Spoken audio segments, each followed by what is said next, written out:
Hello বন্ধুরা, welcome to my YouTube channel teacher শিশু mobile repairing. তো আমি মূলত চার্জিং পিন, জ্যাক এগুলা ভিডিও খুব কমই দিই, কারণ এগুলো সবাই নর্মালি যে কোনো দোকানদারি, যেগুলো ছোটো ছোটো ইউটিউবার বা বড় বড় ইউটিউবার সবাই দেয়, বেশিরভাগই ওরা মাইক্রোস্কোপ দিয়ে দেয়। তো আমি আজকে আপনাদেরকে দেখাচ্ছি মাইক্রোস্কোপ ছাড়া ভিডিওটা কি সুন্দর করে এবং আপনাদেরকে ভিডিওটা খুব সুন্দর করে এবং কিভাবে খুব যেরকম করে দেখছেন মাইক্রোস্কোপ দিয়ে কি সুন্দর করে কাজ করছে, সেম টু সেম ওরকম করে কাজ করবো বিনা মাইক্রোস্কোপ ছাড়া। আর দেখবেন খুব সুন্দর করে কাজটা করব, কিভাবে কাজটা করছি আপনারা দেখবেন। আর এটা নতুনটা লাগাবো, এটা সাইডে রাখলাম, পুরানাটা আছে, তো পুরানাটাও আপনাদেরকে দেখাই। আবার অনেক কেউ আছে কমেন্ট করবেন যে ওটা নষ্ট একটা সিসি বোর্ড। এই যে দেখতে পাচ্ছেন এটা হচ্ছে পুরানাটা, তো এটা পুরানা মডেলটা দেখতে পাচ্ছেন, এটা ফুল নষ্ট হয়ে গেছে। চাইলে এটাই চালানো যাবে, কিন্তু আমি এই নতুনটা দেবো। তো ওটা আমি সাইডে রাখবো, দুইটাকেই সাইডে রাখি, দুইটাকে সাইডে রাখি, তারপরে আমি ভিডিওটা কন্টিনিউ করছি। আর আপনারা শেষ পর্যন্ত ভিডিওটা দেখবেন, ঠিক আছে? তো চলুন ভিডিওটা সবার প্রথম আমি ক্লিনটা আগে করে নেব, নিই। তো ক্লিন করে নিচ্ছি। এই যে দেখতে পাচ্ছেন এখানে হালকা জয়েন্ট লেগে গেছে, বা এটা জয়েন্ট লেগে গেছে। তো জয়েন্ট অনেক সময় লাগালে, যখন আমরা ছোট টেকনিশিয়ান থাকি, তখন আমরা একটু ছোটো ইস্যুতেই ঘাবড়ে যাই। তো এখন কি হবে না হবে সেটা আমরা ভাবি, তো এটা কখনোই আমরা বড় যখন আস্তে আস্তে করে হবো, তো তখন এই জিনিসটা ভাবি না। আর ছোটোবেলায় আমরা এটা ভাবি, রিয়েলাইজ করি, ঠিক আছে? তো যে কোনো আমরা সবাই এটা রিয়েলাইজ করে, হয়তো আমরা বলি না। তো আমি এটা কি করব, তো আমি বোর্ডটাকে খুব সুন্দর করে উঁচু জায়গায় রাখবো, রাখার পর সোল্ডিং ওয়্যারটা নেব। তার আগে আমরা মেকানিকের যেটা পেস্ট, সেই মেকানিকের পেস্টটা নেব। নেওয়ার পর এখানে আমরা আপনারা দেখতে পাচ্ছেন না, তার জন্য আমি একটু ক্যামেরার সামনে করে নিচ্ছি।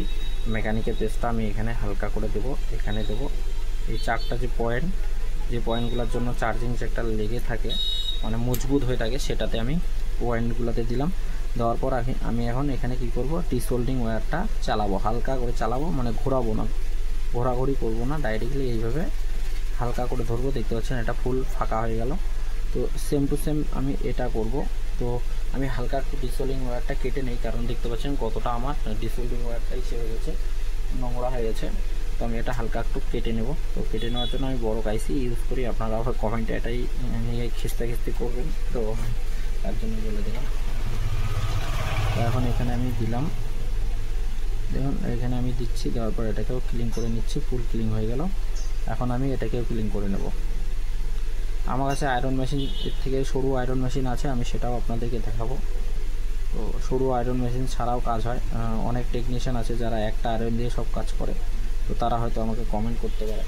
তো আমি এটাকে এখন ক্লিন করব খুব সুন্দর করে, এত সুন্দর করে কাজটা হবে যে কাস্টমার যদি সামনাসামনি দেখে, বেশিরভাগই আমার এখানে চার্জিং জ্যাক লাগাইলে কাস্টমারগুলো একদম চোখ লাগাই দিয়ে দেখে যে কী করছে কী করছে না, তো এটা দেখে কাস্টমারগুলো, ঠিক আছে? এটা হচ্ছে ভিভো Z1 Pro। আর কখনো কাজ ছোট বা বড় নয়, যেমন এখন আমি কিছু মার্কেটে আছি, কিছু কাস্টমার দেখি যে এখন ছোট ফোনের কাজগুলো করে না, কিন্তু আমরা ছোট থেকেই শুরু করেছি বিজনেস মোবাইল রিপেয়ারিংয়ের লাইনে। তো এটা করলে আমাদের খুব অপমানজনক একটা ব্যাপার, মানে আমরা যার দিয়ে শুরু করলাম তাকেই আমরা নিন্দা করব, সেটা কখনো করবো না। আমি ছোট ফোন বা বড় ফোন সেরকমটা দেখি না। আর ইয়ারবাড আসলেও আমি ঠিক করে দিই, বা ডাটা কেবল আসলেও আমি রিপেয়ার করে দিই।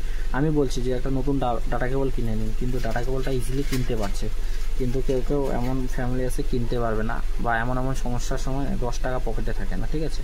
তো দেখতে পাচ্ছেন আমি এখানে এই যে ফিক্স করে নিলাম, আর দেখতে পাচ্ছেন খুব সুন্দর করে এখানে ফিক্স করে নিলাম। এখন এটা ফিক্স হয়ে গেল। যা ফিক্স হওয়ার পর দেখবেন ঘাটে মিলে যাবে।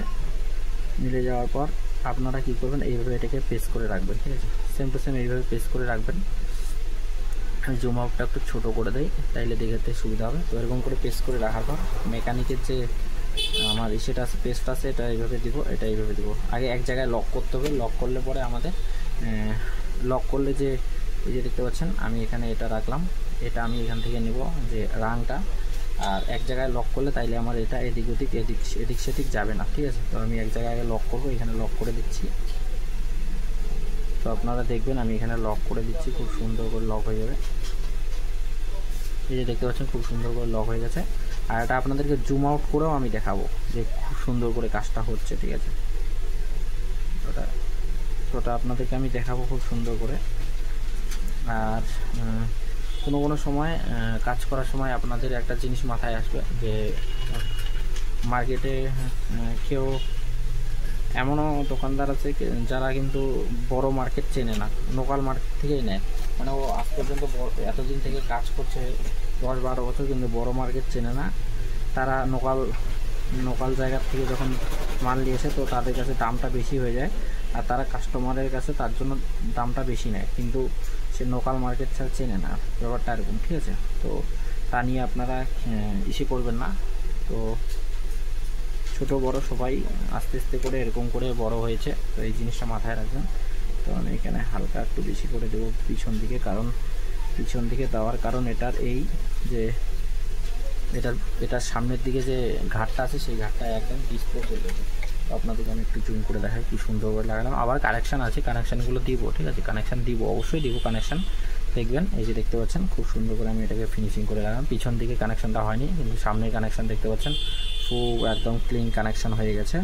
এবং আমি পিছন দিকেরও কানেকশানগুলো দিয়ে দেবো। কাজে পিছন দিকে কানেকশানটা দেওয়ার সময় চার্জিং জ্যাকটাকে আমার ধরে রাখতে হবে, কারণ পিছন দিকে যা সরে না যায়, সরে গেলে পরে আমাদের সামনের দিকটা ফাঁকা হয়ে থাকবে, আর তখন ভালো হবে না। আমি যেভাবে লাগাচ্ছি সেইভাবে যদি আপনারা লাগান, চার্জিং জ্যাক আপনার একটা চার্জিং জ্যাকে এতদিন যাবে, যেটা ভাবার বাইরে বা বলার বাইরে।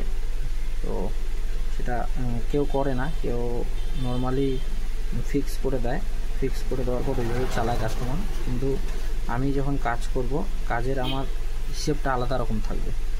অন্য কে কী করছে সেটা আমার দেখানিও না, আমার নিজের কাজটা আমার কাজটা মন দিয়ে ভালো করে করতে হবে। ঠিক আছে, তো দেখতে পাচ্ছেন পিছন দিকে কানেকশান এখনও হয়নি, তো আমি পিছন দিকে কানেকশান এখন দিব। তো পিছন দিকে কানেকশান আমি এই এসএমডি দিয়ে, এই আয়রন মেশিন দিয়ে দিব। এসএমডি হয়ে গেল। বোঝাচ্ছি জন্য একটু ভিডিওটা খুব ভালো করে বলছি, একটু ভালো করে, যাতে আপনাদেরকে একটু বোঝাতে পারি। আর আমি চাইলে আপনাদেরকে যদি ইসেরা দেখার হয় তো আমি সেটাও দেখাবো। আর যখন এগুলাতে থাকে তো আপনারা একটু এসএমডি মেশিন যখন চার্জিং জ্যাকটা রিমুভ করবেন, এসএমডিটা হালকা করে, বেশি হিট দিবেন না, কারণ এটা যে মাইক্রোফোন থাকে, মাইক্রোফোনটাতে ইফেক্ট পড়বে, তখন মাইক্রোফোন নট ওয়ার্কিং বা ফোন করার সময় শোনা যাবে না। এরকমটা হয় কি, এরকমটা 100% হয়, এরকমটা 100% হয়। ঠিক আছে, হয় না, 100 হয়। দেখতে পাচ্ছেন পিছন দিকে আমার আমার ক্যামেরাটা একটু হেলে গেল। তো দেখবেন আমি এটাকে হাতে নিয়ে খুব সুন্দর করে ফিনিশিংটা দেব। আমি কাজটা এমন করে করব। ঠিক আছে, কাজটা আমি এমন করে করব যাতে কাস্টমারকে আমার দোকানে, কাস্টমার তো কাজ নিয়ে আসবেই।